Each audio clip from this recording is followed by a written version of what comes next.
దావూద్ ఇబ్రహీం క్రైమ్ని ఇండియాలో లీగల్ చేయాలన్నంతగా విధ్వంసాలు సృష్టించిన ఓ most wanted terrorist gangster underworld don.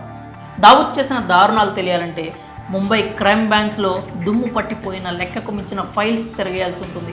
ఒక్క మాటలో చెప్పాలంటే అతను నెత్తురు రుచి మరిగిన పులి. చిన్నప్పుడు మనం విన్న కథల్లోని దెయ్యం అతడే, పిశాచి కూడా అతడే, ఇసుమంత కూడా మానవత్వం లేని నరరూప రాక్షసుడు కూడా అతడే. ఇలాంటి దావూద్ ఇబ్రహీంకి సంబంధించిన సంచలన విషయం ఒకటి సోమవారం ఉదయం బయటకు వచ్చింది.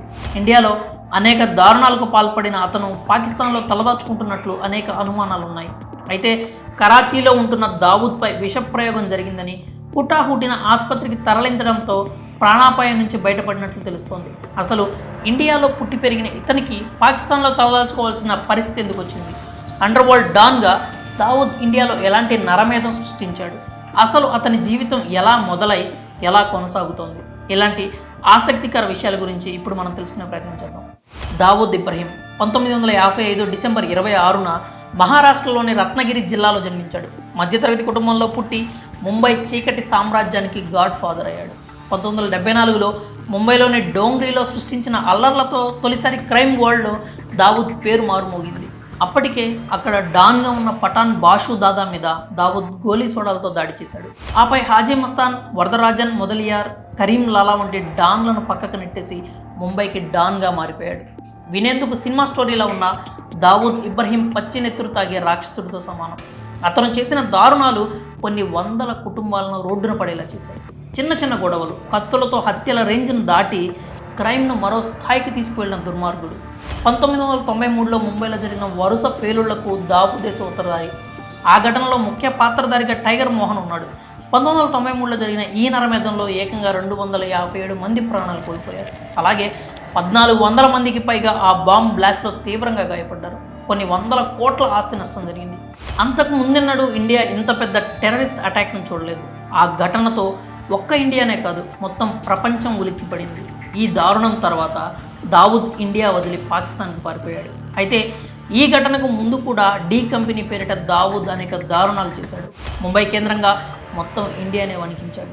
రాజకీయం, సినిమా, క్రికెట్, బిజినెస్ ఇలా ప్రముఖ రంగాలు దావూద్ ఇబ్రహీం కనుసన్నల్లో ఉండేవంటే నమ్మడానికి కష్టంగా ఉన్న అదే నిజం. ఓ దుర్మార్గుడికి ఇంత పలుకుబడి ఎలా వచ్చిందంటే అందుకు చాలా కారణాలు చెప్తూ ఉంటారు విశ్లేషకులు. ముఖ్యంగా బాలీవుడ్ సినిమాను దావూద్ తన గుప్పిట్లో పెట్టుకున్నాడని చెప్తారు. అనేక సినిమాలకు పెట్టుబడి పెట్టి హీరో హీరోయిన్లు తాను చెప్పినట్లు వినేలా చేసుకున్నాడు. తన పనులు అయ్యేందుకు హీరోయిన్లను అత్యంత దారుణంగా వాడుకునేవాడు.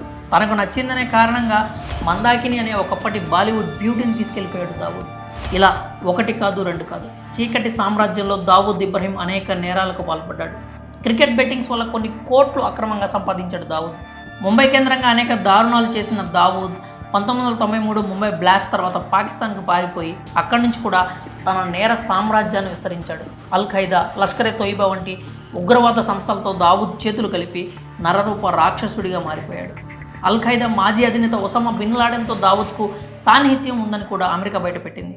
దావూద్ ఒక్కడే కాదు, అతని కుటుంబం మొత్తం దావూద్ నేర సామ్రాజ్యంలో పాత్రదారులే.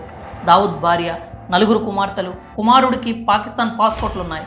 ఇంతటి దుర్మార్గుడిని తమ దేశంలో ఆశ్రయించిన పాకిస్తాన్ ఆ విషయాన్ని ఏనాడు ఒప్పుకోకుండా దావూద్ తమ దేశంలో లేడని బుకాయిస్తూ వస్తోంది.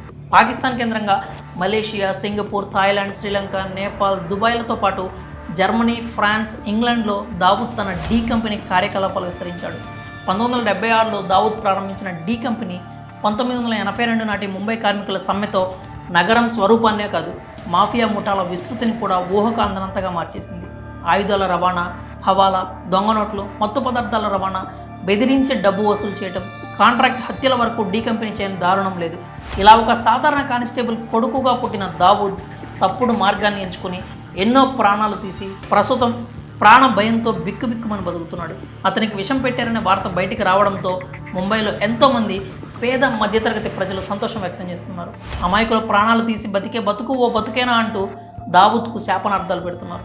ఇంత క్రూరుడైన దావూద్ మీద కరాచీలో విషప్రయోగం జరిగింది. దీంతో హుటాహుటిన ఆసుపత్రికి తరలించడంతో ప్రాణాపాయం నుంచి బయటపడినట్లు తెలుస్తోంది. విషప్రయోగం విఫలమైంది, కానీ ఫలిస్తే ఈ పాటికి దావూద్ నరకంలో చేసిన పాపాలకు ప్రతిఫలం అనుభవించేవాడు.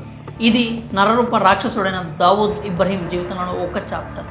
వీడి చాప్టర్ క్లోజ్ చేయడానికి పోలీసులు ఎంతగానో ఎదురు చూస్తున్నారు. మరి ఈ నీచుడి చాప్టర్ ఎప్పటికి క్లోజ్ అవుతుందో చూడాలి.